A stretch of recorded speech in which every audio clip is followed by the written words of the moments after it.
wood shop and doing things that I love. Well, something that I really love doing every day.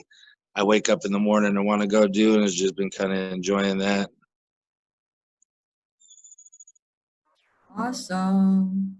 So what do you love about, doing the WoodWork, and how did you get started with that? Um, well, I first started off with a floating shelf with the hidden compartment, and I borrowed a saw from my dad, and me and my brother were supposed to make it together, and he was busy working, so I was just at the house bored and started figuring out how to use it all on my own. Um, I so when I first made that one, I made like 4 or 5 of them, and I was trying to sell them, and they weren't selling right away, so I like stopped doing it, and I was looking for something to make money and uh, just to I was trying to find something new to make money with, and for a year after that, I kept on trying different things, and nothing was just happening. So finally, um, actually, my neighbor threw away an old chair, and I started refurbishing it. I found out that I don't like refurbishing; I like building. But it got me working with the wood, and I just realized how much I loved sanding the wood down and working with the wood. So I was like, well, I'm not making no money anyways. I might as well just get back to the woodworking thing and see what happens. And came across some design cutting boards, and I was like, man, I could do those. So I went and got some wood. In the course of a year, saved up money and got a planer, a joiner, table saw, router, and then once I got all the tools that I needed, I went and got some wood and just started making them. And so much because a lot of it was challenging me for me to learn how to do, but I'm able to use all the tools. So I think that's what also brings a lot of the passion in it, because I'm not only, with not having my hands working and stuff, it seems like I shouldn't be able to use them. That's the first thing that comes to mind. And I think that's what took me so long to even attempt to do it, because thinking that you don't have no use of your hands, how are you going to use a saw and put wood together, rather than just, finding your way how to do it. And so now that I was just sitting here and found my way how to do it, I'm able to use all these tools. So I think it brings a bigger passion, because I have more of a purpose that I can do something. So did you say you don't have any use of your fingers? No, I got what's in my wrist, could lift up my wrist and my fingers close. But as for motor function, to straighten off fingers and close them, no. So how do you go and cut grab the wood and really cut it, or use the machine? Well, if I have to pick a board up off the ground by myself, I lean over and I stick like a little wedge under the board, get a rope underneath it, and I just pull it up to me, get it on my lap. Once I get it on the table, I have a miter saw. So if it's a long board, I get it up on the miter saw and I like cut it in half so I could handle it easier. And then I got just like my hand works good enough to hold. Well, I don't see it over here, but my little push stick, and I can push the wood up to the blade, and then I have a little push stick that I grab and just push it all the way through. So it's better that I showed you how it works, because it's hard to explain because I just kind of do it. Can you show me how to do it? Let me see how you do it. I'm kind of interested. With the pushing it through the saw? Or just like, how do you grab on? Like, what's your day-to-day, things that you have to do to grab the wood, or to, get things working? Oh.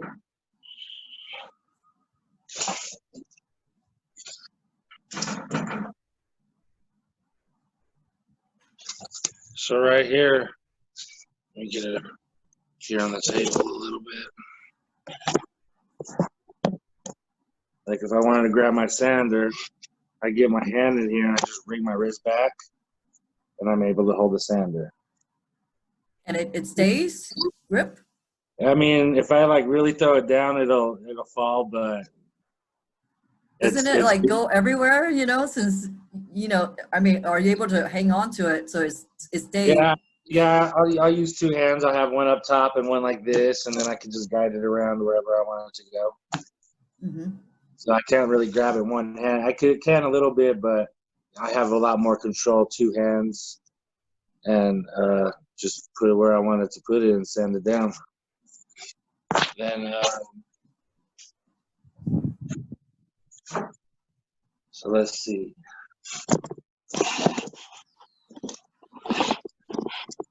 My table right here is a little bit of a mess. Ooh, maybe you can see your, what are you cutting over there?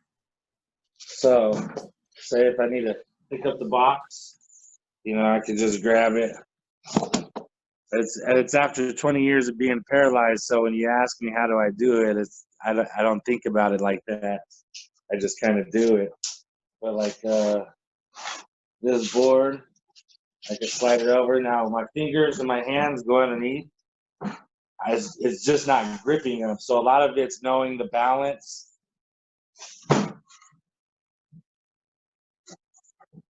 But I don't have, and especially like on this board right here, let me back this up. So since I'm paralyzed from my chest down, when I go and hold this out like this, I automatically start falling forward because I have no muscles in my torso. So I hold the board out forward and I start falling forward. So a lot of things happen like really quick when I have to get it up on the table like really fast before I start falling forward.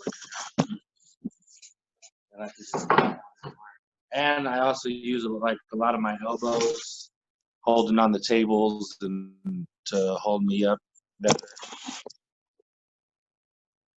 Well, you're doing amazing things. I mean, that looks gorgeous, by the way. So, I mean, I don't know how you do it on a day-to-day basis, but you know, it's pretty it's pretty neat. And that one's not even oiled. You can see this one right here. Ooh.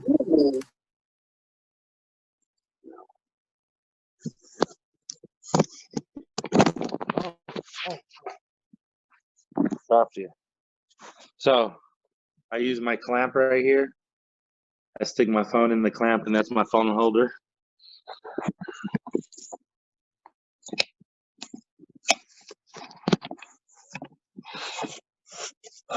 And you said you've been doing this for a while? The cutting board's 1 year. I got into woodworking like 2 years ago, and it only lasted for maybe a month and a half, 2 months, and then I kind of gave up for like 8 months and then started again with the cutting boards. I mean, you just started for, you know, like out of nowhere, or, you know, just what happens? I mean, how'd you, you know, got inspired to do the cutting board, or, you know? well, one of the, so I seen a phrase that was start where you are, use what you have, and do what you can. And I actually started off with a piece of wood, leftover wood from the from the shelves, and I did that phrase with a pencil. And I actually have it like on the front of a couple of my videos because I wanted to show you have to start somewhere. So having the raw piece of wood and using the pencil was like starting, you know, and then now I get to show these cutting boards of where I'm finishing at and building the garage up. I started with one saw. Now I got a big sander, 2 router tables, table saw, planer joiner. I'm going to be getting another big planer soon. So like just starting. And I I knew that this was something that I was gonna like doing. I knew from just sanding down the chairs that I enjoyed myself. It was, um, I guess, like the feeling you get from meditation, the relaxing feeling. I could zone out on my wood projects, and when I'm zoned out, I'm not in a rush. I'm not thinking about selling it. I'm just enjoying doing the work, you know, and that's kind of where I've been just trying to keep at. I do put pressure myself a little bit to build the business up and everything, but a lot of times I have to take myself back to just the enjoying it part. Um, so what helped me get going with everything was I had a saw. I had money to get wood, so I made the first couple cutting boards were a little off, you know, until I bought the big sander, but it was all the learning process along the way anyways.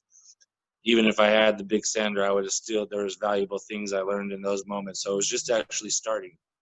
And then realizing, you know, I do need that big sander. It's, you know, I'm not going to get a quality piece.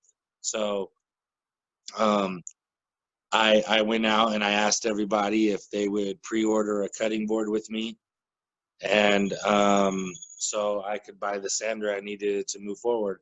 And the sander was right around, it came out to being like around $1,150 total, $1,200, right around there. And so and I had a lot of people you know, pre-order the cutting boards, and I got the sander. So when that took down one of my boards beforehand was taking around 4 hours to 5 hours to get evenly smooth, and it still wasn't all the way even, but it was smooth, you know. This thing knocks them out in like 30 minutes, 15 to 30 minutes, depending on, you know, how crooked I glue them together. But it straightens them out real fast. So that helps speed up the process, makes them look a whole lot nicer. So that was just along the, like, for me, that was part of the process, you know. That was the learning part that, you know, I need that. It's going to be easier. Then once I got that, now I want a bigger planer. So like my mind's on that, and I'm I'm I'm really really patient about it. I'm not like putting it on myself. At first, for a while there, I was kind of hurting myself because I was like, I got so much business I could be bringing in, and I'm not bringing it in because um, I need this tool and I need that, and I was started worrying about all the things that, you know, I couldn't do in the moment, and that like distracted me. And one of my big things is always what can I do? You know, every moment I'm dwelling on what I can't do or something that's out of my out of my control. I'm losing an opportunity of what I can do. So that right there, just thinking that and having that in the back of my mind, when I do get in those moments, you know, and it's crazy because when you start thinking those thoughts, it spirals. You could think of something else that you don't got, and you need this and you need that, and it just starts spiraling really, really fast. So once I was able to like snap out of that and just start worrying about what I can do, now I'm just, you know, I'm happy and blessed for what I do have, and when I get there, I'll get there, and I'm just enjoying my way along the way. So I think just enjoying myself and not putting pressures or those kind of thoughts of what I can do and stuff help me just stay in the moment and enjoy what I'm doing. And when I'm enjoying what I'm doing and I'm present in the moment, I come up with several different ways how I could do it because I already can't do well. One of the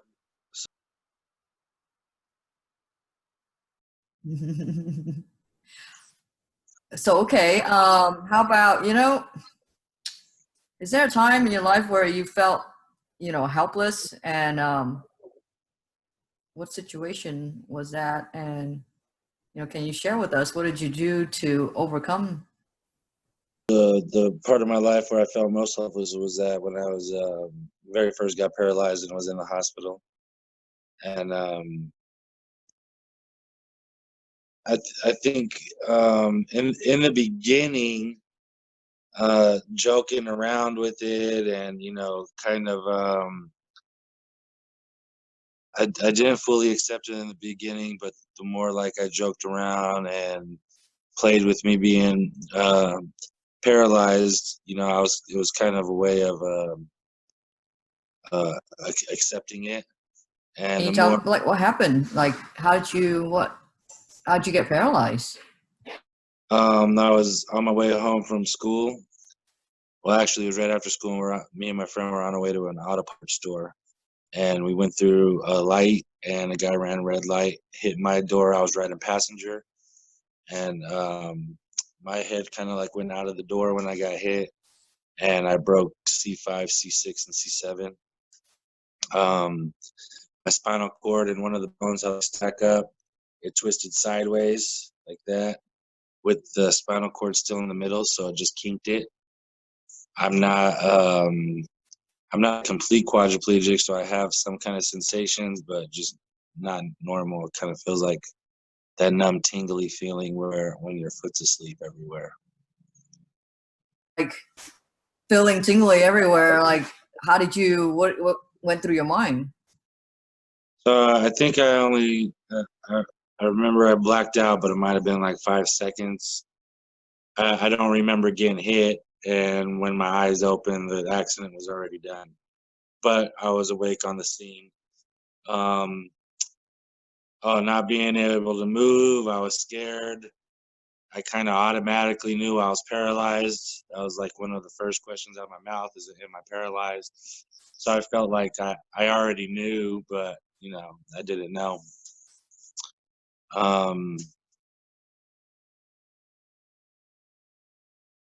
What was the question? I was kind of getting off topic. Well, the question was the time when you felt helpless, and what did you do to overcome that? So in the beginning, it was just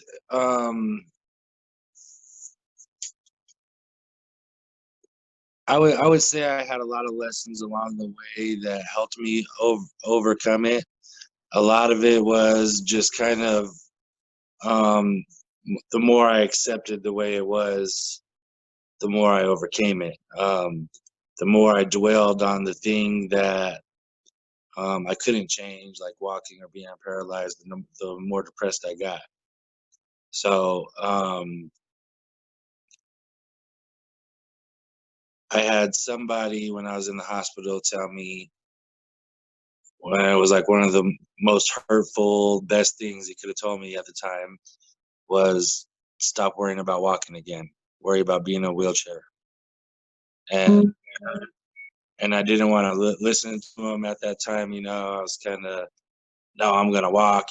But once I got to fully accept that part, stop thinking about or worrying about what to do to walk again when there's just nothing happening. But to worry about being in the wheelchair and what I can do from the wheelchair. So I think that was one of the bigger overcomes, was doing what I can. Stop and not to dwell on what I can do. So that was the hopeless. I always feel, and I go back to it from time to time. I'm normal, so it's not that I just now fully accept it and keep going. There's days I wake up and I'm irritated, but then when I get to just, I have that thought of, all right, so I'm gonna sit here and bullshit myself all day on what I can do, or start doing what I can do. And once you start getting present and you're doing what you can do, you don't really have time to think about what you can't do. Well, how long did it took you to get there? To get into that, I can do it, instead of, dwelling on what I can't do. Well, I would think it started happening early on. I went about it a wrong route, um, with stuff that I was doing at the time. But early on, it was, you know, when I was focused on the things I could. So one of the very first things that where I got my freedom at was I got hand controls in my car. So I was able to go out and drive. When I was driving, I was just like everybody else. Nobody knew that I was driving with hand controls because I was in the car, you know, and I was able to drive just as good as anybody else, if not better. So that was my normal, you know. So once I, and that also was something that I can do. I wasn't dwelling on what I can't do. So just being able to drive was like uh, a big opening to the rest of the things that I ended up doing, because up until that point I was dwelling on what I can't do. So once I got behind the wheel and I was able to drive, then it was just, you know, I had that thought, well, I'm not driving with my feet like a normal person. I have to find my own way of doing it. Um, then later on, I still, even though I was doing these things, I still limited myself in a lot of areas, and I wasn't fully recognizing it myself.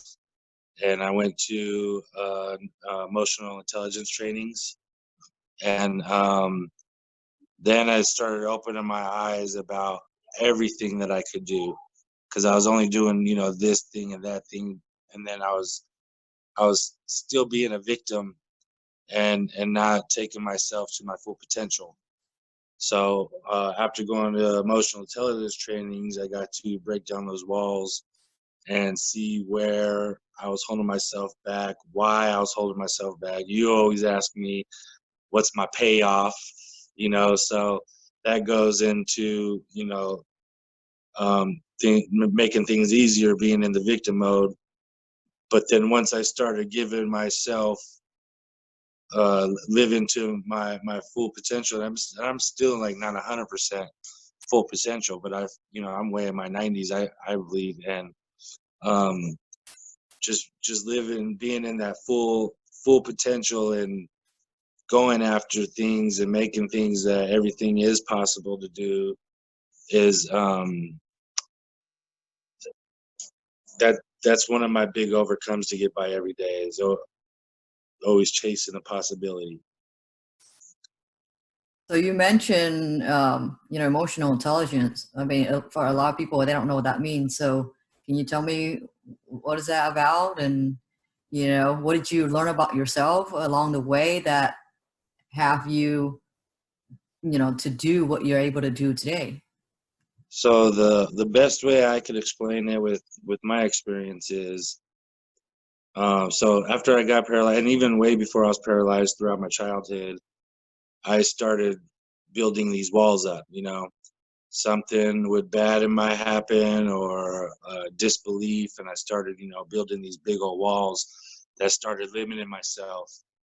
And at that time, these walls were so real, and it was just built up in my mind. So going to the emotional intelligence helped me discover where and why I started building these walls up, you know, to be in my comfort area and not get hurt. And um, a lot of the walls are fear based. So recognizing why you fear them and where the fears came from was a big learning for me with the emotional intelligence training, um, because a lot of the walls that I built up for myself just weren't true. So Like knowing that you couldn't walk, and what kind of fear, or what kind of fear that stopped you from doing, you know, normal things? Because you said you built up a lot of walls. right. And so I was just, you know, asking what kind of walls, So and what's that fear? Where's it coming from? well, And how did you okay. overcome it? So not only with the wheelchair, a lot of the fears beforehand were trust based. So not trusting people and having a thought that everybody's going to get over on you. Just those little things like that hold you back. Um, once I just started opening up, yeah, there are people like that. Yes, it can happen, but what if I keep on having that thought? I'm never going to end up doing anything along the way. You know, in business, like right now, people have to trust me when they send me money that I'm going to make this board and send it to them, you know. And if I don't have that trust, or if I was, you know, kept on with that part of the lifestyle with no trust, usually, like with my experience, a lot of people wouldn't trust me because I wasn't trusting anybody. So when I'm showing that I trust, and then people trust me, and you know, where I'm able to do business with people just off of a trust basis. And this is, you know, uh, like I'm real small, and I'm, you know, just doing a little bit more of my cutting boards here and there.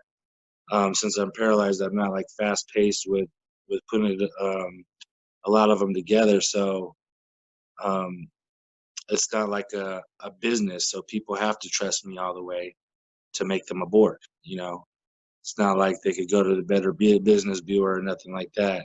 So being able to trust and being trustworthy, what was this big old thing. And I had a lot of walls built around trust and not trusting people. And I think that affected me along the way because people didn't think that I was trustworthy over it.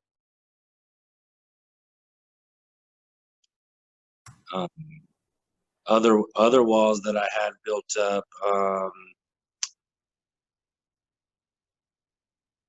j- some of the walls were just helping me be in a comfort zone. You know, when I would talk about being in a wheelchair, there was in the early stages a lot of dwelling on the I can't do and what I can't do. And the more that I thought about it, the more that I could be depressed, the more I didn't have to do nothing, sit around and just dwell on it. And yeah, once I broke down that wall and just got into the what can I do? What I can do this. How can I do it? I, I just started, you know, started getting a lot more things done. So, you know, how long did that last you, those conversation about, you know what, I can't do it. I'm paralyzed. I don't, you know, I don't have I'm not normal like everybody else, right? So how So long do you stay in those conversations? so it was funny because the more I'd get into those type of conversations, they were like halfway. So I'd get myself to a certain point and hold myself back, with not believing in myself to do something big. And now, even though I'm doing something small, I feel like I'm feeling my, you know, building my foundation, but my vision is so big. You know, before I never had, and that was where I had a wall up. I never looked at ever being anything big. You know, I just kept myself small, and I just got to do this to get by. And like my vision right now is I can build this business to $1 million business. I have a vision of that, and I could see the path on getting there. And I know I just have to take my time right now. I'm slowing, but I see it. I have a feeling, and I could see it. And I think having that feeling and seeing it happening also keeps me pushing to get there. You know, before my vision was so little and just to get by that it wasn't hard to get there. And then once I got there, I felt like I was accomplished, you know. And once I felt accomplished, that's when I would start even falling off then, rather than seeing what's next. How could I go bigger? I just didn't believe in myself. You took away um, having a passion and having goals and bigger vision that, you know, you see for yourself instead of playing small or not allowing yourself to um, see a bigger picture. you know, because you're comfortable, now you actually in living in your vision and believing that you can do it, right? Is that something that what I'm hearing is correct? Yeah, and what I'd like to add in there is not only finding my passion, but with this, I believe I found my purpose, and that's I think is even bigger than the passion, is finding the purpose. Because when it comes to my purpose, I'm not worried about making money and nothing like that. And I believe that my purpose is to inspire people. And by me just being me and posting my videos on social media, I get that a lot, that you're so inspiring. Thank you for posting this. Reminds me never to give up. And even on some videos, I might only have one person say it, but that's like the best feeling. It feels better than getting paid for the cutting board or selling a board. Hearing that I get to help people with inspiring them by doing something that I love doing. Yeah, that's awesome. That's like the best thing feeling, right? Yeah, that's definitely, I get more fuel to my fire from somebody saying they're inspired by me than I do by getting the paycheck. So what's next for you? What's your dream? Well, so I got in this. My dream is right now is building up my shop, and I want to be in an off-road race. During the emotional intelligence training, I got behind the wheel of a class 1450 car with a race truck, which I never believed in myself that I'd do it. And even when I wrote the goal, I was like joking, trying to be a smartass. And within 2 months into my 100-day leadership, I was behind the wheel of an off-road race truck. Did 60 miles through the desert. Did I think 10 or 20 laps on a racetrack. And I was jumping it. I was doing all kinds of stuff. So I got a taste at then that my dream then was really to be in an off-road race. But the goal of getting behind the racetrack, behind the driver wheel, was like that's what I needed to see what was possible for my goal. So one of my big goals that I want to do in the future is be in the Mint 400 off-road race. Well, I remember you having to do that. So, it's not just you being able to get onto that truck, but, extending, right? Having that control with your arm instead of, because you don't have your leg to press on the pedal.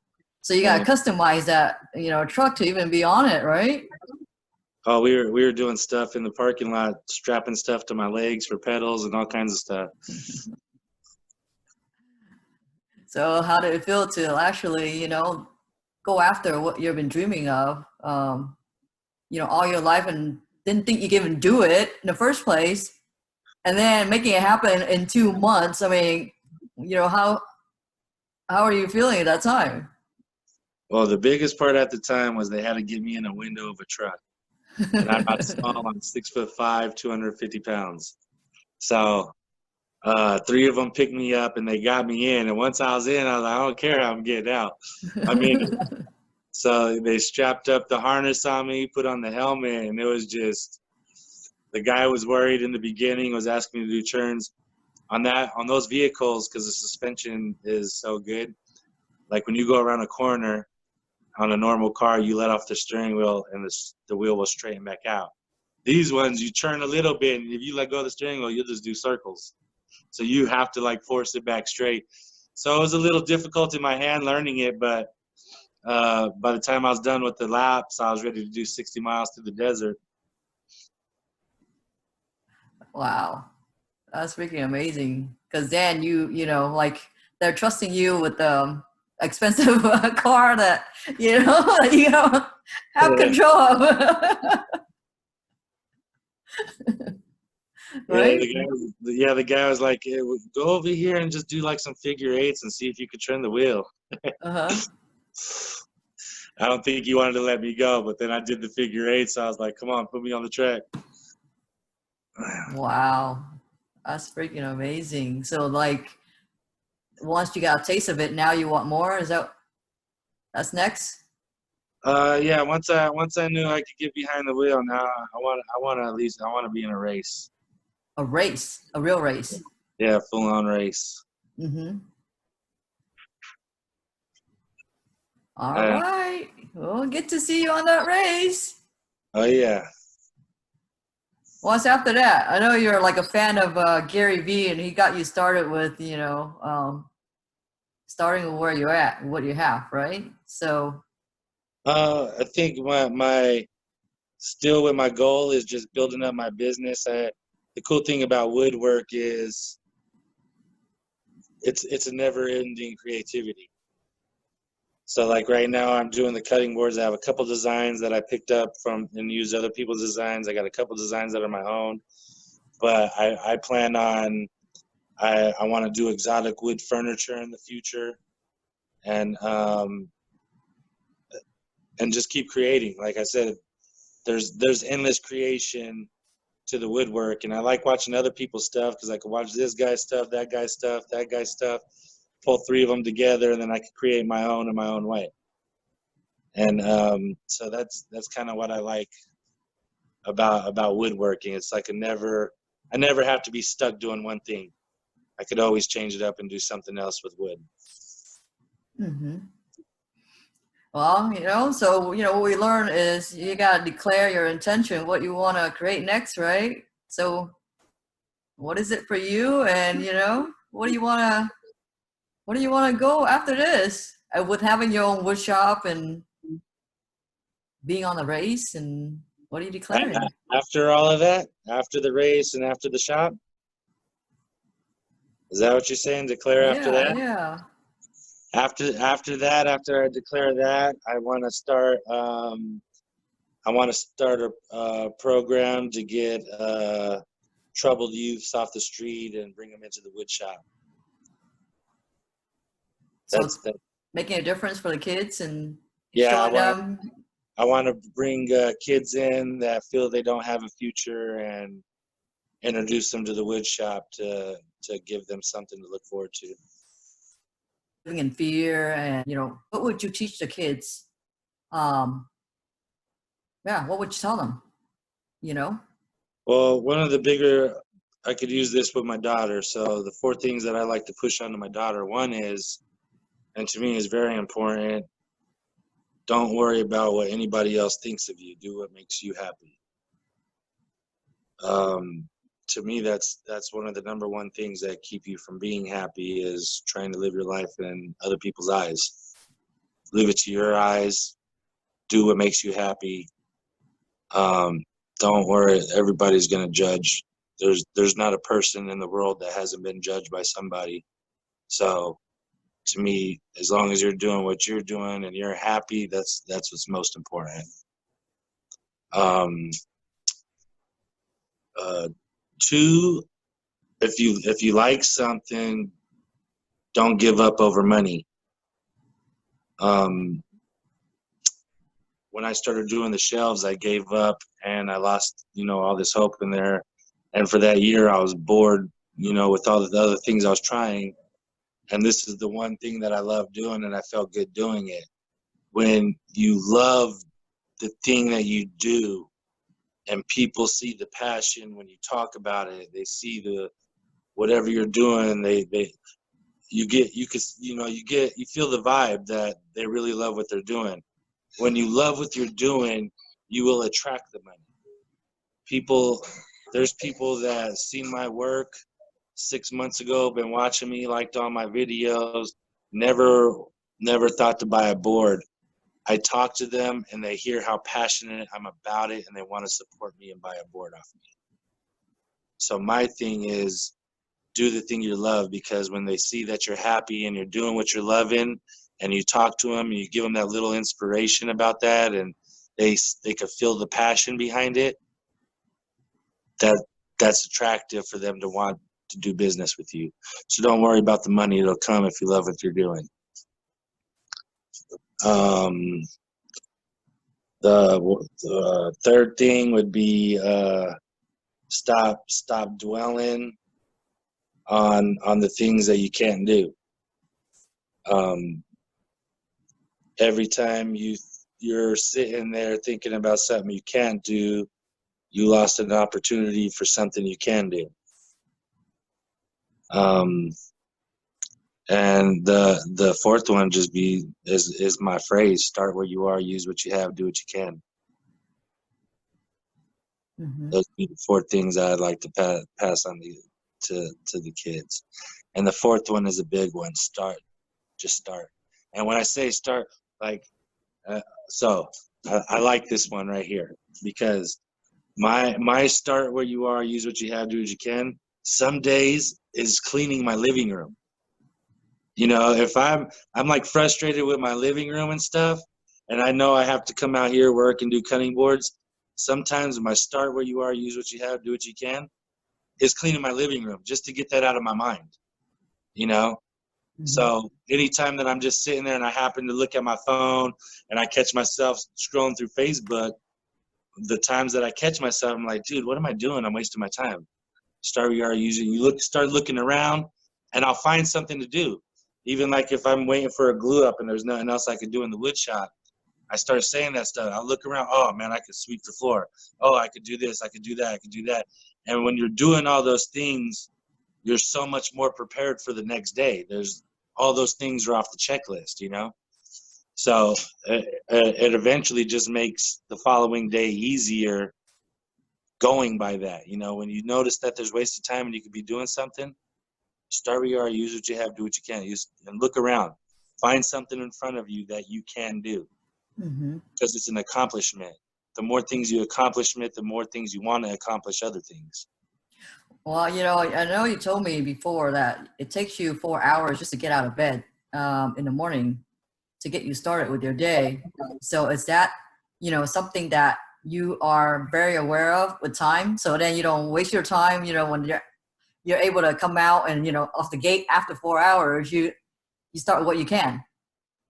I do. And there's times where I come out of my room and I go straight to my phone, because that's one of my walls that I put up, you know, to escape and do whatever or avoid what I wanted to get done. But after going to the UK emotional intelligence trainings, I noticed that now. So when I notice myself avoiding, then I stop. When I stop, I can sit there and think, and then I start with the start where you are, and that helps me put my phone down, start looking around, and I get something done. And all it takes is that one little accomplishment. And you know, I tell myself, you know, all right, got that done. What else can we get done? Mm-hmm. And but journaling helps at the end of the day with writing everything you accomplished. Some of the times you're so focused on what you didn't accomplish, you don't realize all the things you did accomplish. So that's another tool that I use too, is journaling about what I have accomplished at the end of the day. You know, and that helps me, like, sometimes, or the things that I'm, you know, didn't get done and I'm dwelling on, makes me realize the other things were a priority that I had to get done. So that's why those things didn't get done. And you know, kind of, I don't sit there and get upset, beat myself up over it. And it doesn't hurt that you got accountability buddies that hold you Yeah, accountable, right? accountability buddies keep me straight. Because you don't just do it by yourself. You got. No, and that's something that I had to surrender to also, is knowing that I do mess up at times. So on my own. So having an accountability buddy, somebody checking on you, making sure you're getting your goals done. Fong has been my buddy for the last couple of years. Just, you know, hits me, oh, what are you gonna do by when, and when are you gonna get it done? And you got somebody that especially just is in it for you. My friend Fong here, she's in it for me. When she asks me my questions, she's not trying to tell me what I need to do. She brings it all out of me, and for me to see it, you know. So you need to have those good friends in your life to help you get along like that. You have to get that positive friend in your life. That's another one too, is not, don't be around the people that are dragging you down. Mm. All you need is and even if you are, like, I have a couple of my cousins and stuff, they drag me down, I still go and hang out with them, but I make sure that I have that positive friend in my life, so I'm not constantly going down, getting drugged down with all the BS. You know, I have that positive friend that wants me to achieve, and always ask the right questions, and it's always about, I bring it out when I don't think I would be able to do as good if Fong was telling me what to do. She always asks me what I can do to get where I want to be, and everything that needs to be suggested to me, I suggest to myself. So that's a good thing. If you want to be that friend for somebody, don't tell them what to do. Ask them in a way that they bring it out in themselves. Provoking, thought-provoking questions. Yeah. Yeah. Like, well, like you mentioned, becoming aware of what your pattern is, right? And being able to stop, Right. do something different, right? And Because that's a hard one, because everybody's so busy defending themselves, they don't just stop and it's like, hey, you know what, I'm the one being the asshole right now. You're so busy defending on those reasons and keeping yourself held back that you just need to be aware. Hey, I'm avoiding. Why am I avoiding right now? Hey, my trigger is anger. Why is this getting me angry right now? What is it? And when you become aware of those, things go by a lot easier. well, it's so important to become aware, because, especially right now, right? There's a lot of news, and it's becoming aware of what that negativity is. What are you allowing into your space, right?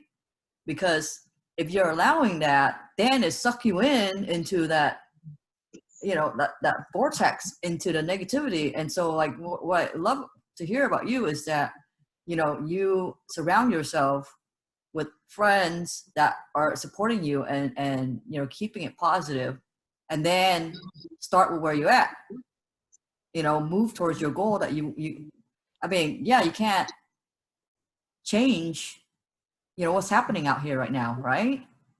But what you can, what you do have control of is, what do you want to do with your workshop? What do you want to do with your business? What do you want to do with your cutting board? How do you want to design it, right? Having a bigger, fan base on your social media of who's looking at, the videos that you're actually doing the work and inspiring others. And that's what I'm hearing you is that if you're focusing on the things that you can control at this time, right? Right. That's definitely what I'm focusing on, is what the things that I can control. There's a lot of things out of my hand. You can't control the coronavirus. Nobody knows what's really going on behind the virus. Everybody has their thoughts. When you have those thoughts of not knowing, that brings the fear, because you're not knowing. What I do know is I don't know. I don't know what it is, so I can't. There's nothing I could do about it. I do know I could smile. I do know that I could come out and work in my garage and make videos and inspire people. I know that's what I can do, so why not do what I can do? This virus could very well blow up overnight and everybody's dead. So you're going to just sit around and wait for that to happen, or are you going to do what you can right now and just ride the wave to see what happens? That's all you can do, is just, hop on the wave. Sitting back watching everybody, you never know what's going to happen. Mm-hmm. And like, and this time it was funny, especially doing Journey Within in the first couple of weeks, and we're having calls, and there was when I came out and I'm telling about me, and I'm like, well, I'm not really worried about all that stuff. I'm just, what can I do? I'm in my garage, I'm making my cutting boards, I'm having a good time. And I got to hear I didn't realize how many people were in fear from this virus, you know, and just the thinking about it. And there's nothing you could do about it. So to me, I had very, I'm not saying that I don't take it seriously, but I don't have a lot of fear around it. If something's going to happen, it's going to happen.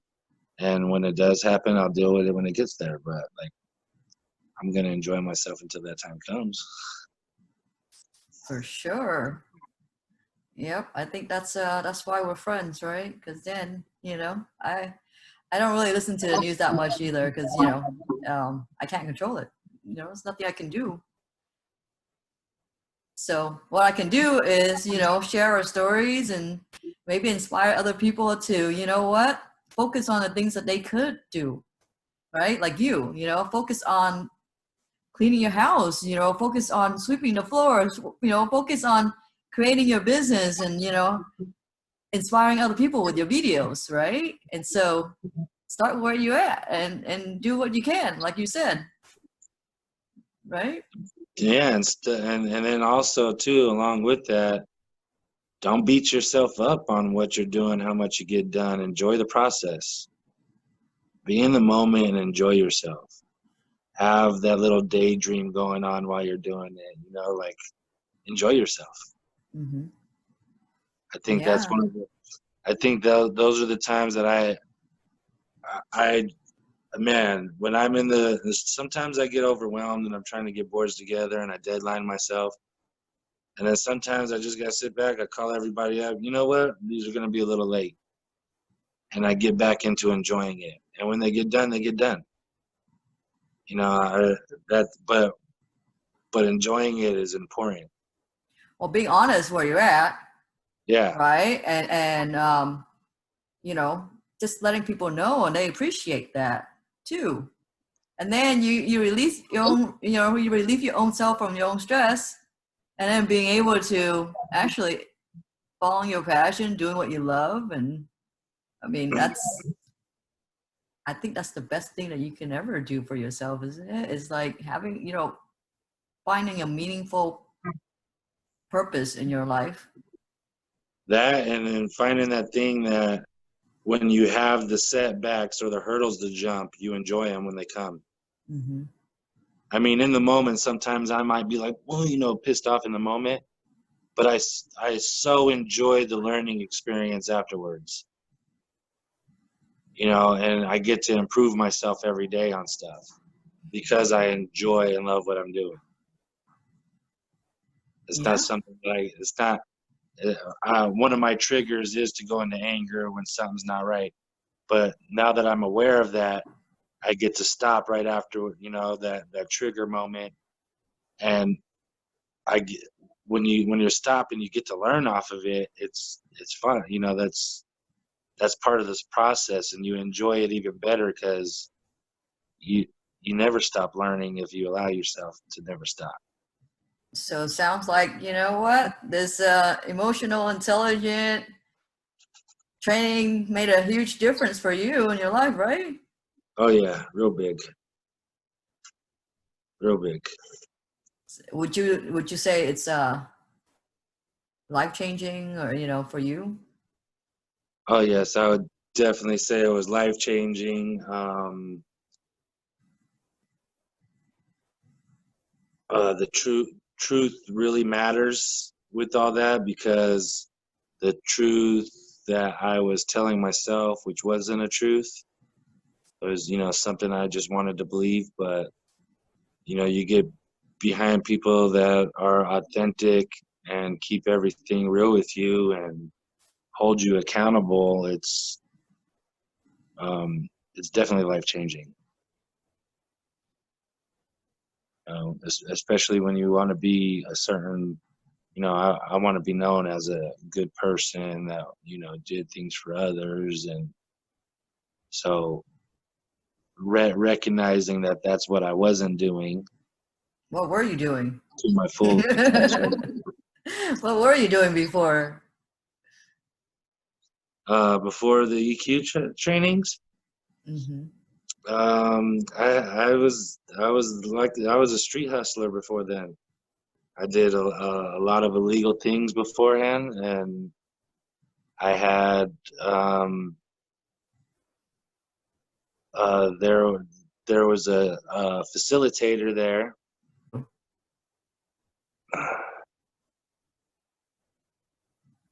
All kinds of possibilities to stuff that I was holding myself to and making excuses that this was the only thing for me. Made me seeing that there's a lot of different things for me. There's a lot of different ways to go about um, overcoming my situation. They're not going to happen overnight, but as long as you stay at a work in progress, you can make it happen for yourself. Yeah, becoming aware is very important, right? I Yeah. mean, that's what I'm hearing what you say.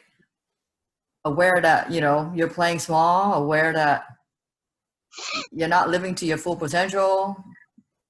Not at all. Yeah, and then also, um, uh, so one of my fears that it broke down was being vulnerable, and all throughout my life, I've always done things to not be noticed for the guy in the wheelchair. I wanted to be doing stuff normal, and once I was able to break down that wall and accept that I was in the wheelchair and step into that power of being in the wheelchair, now I'm videotaping how I do stuff in the garage from a wheelchair and posting that.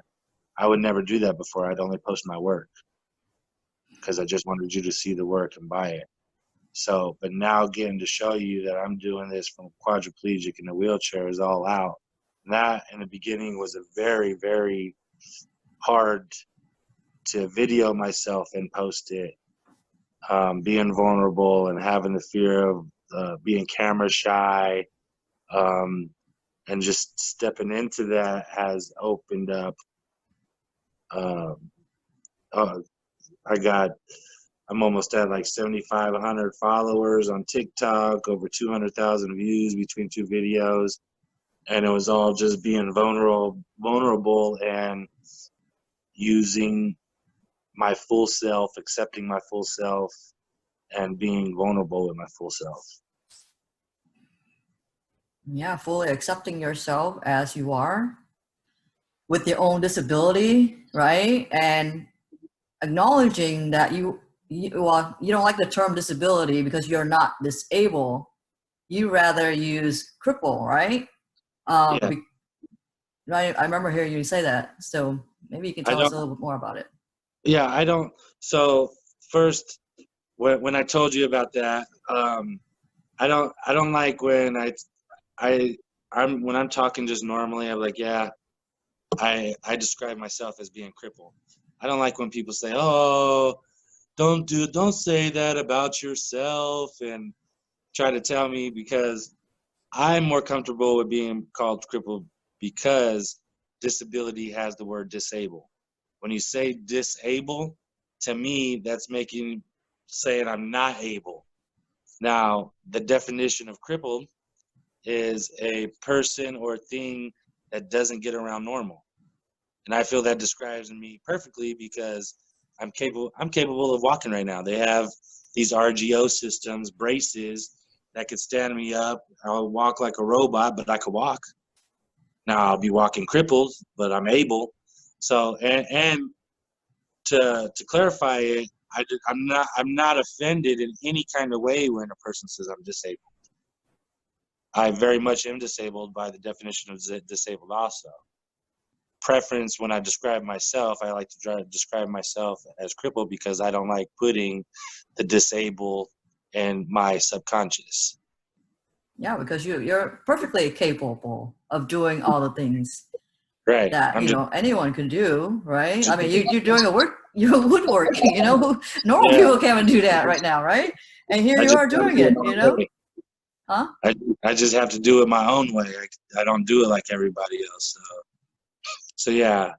And so that's why I don't like using the word disabled describing myself. But if anybody were to say, hey, this disabled guy over here needs help at a store or something like that, I'm in no way kind of offended by it in any kind of way because I am disabled. but when describing myself, I like to use the word cripple because I don't want to have that on my subconscious of being disabled to do something, because that's how I do see the word.